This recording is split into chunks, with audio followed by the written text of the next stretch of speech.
कोई आपका तब तक अपमान नहीं कर सकता जब तक आप इजाज़त नहीं देते।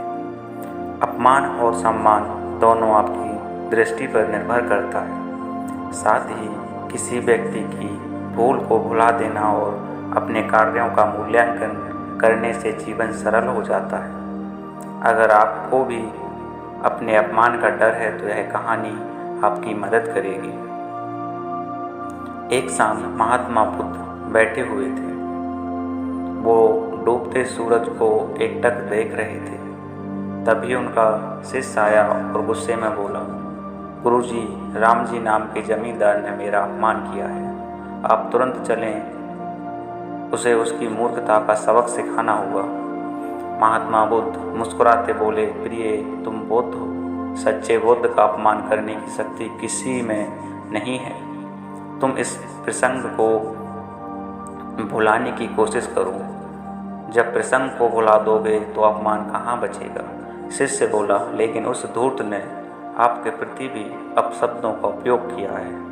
आपको चलना ही होगा। आपको देखते ही वह अवश्य शर्मिंदा हो जाएगा और अपने किए की क्षमा मांगेगा।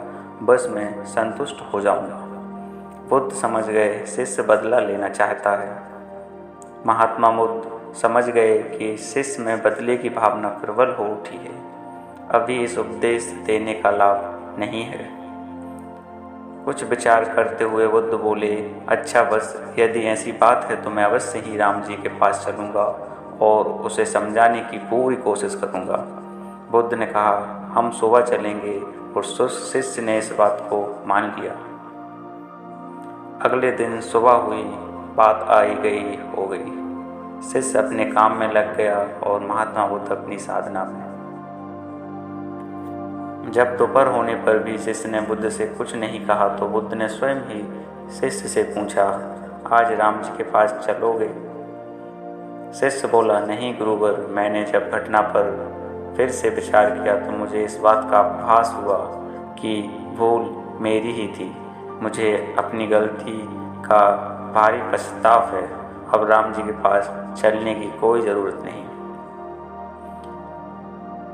तब तथागत ने हंसते हुए कहा, अगर ऐसी बात है तो अब जरूर ही हमें राम जी के पास चलना होगा। अपनी भूल की क्षमा याचना नहीं करोगे।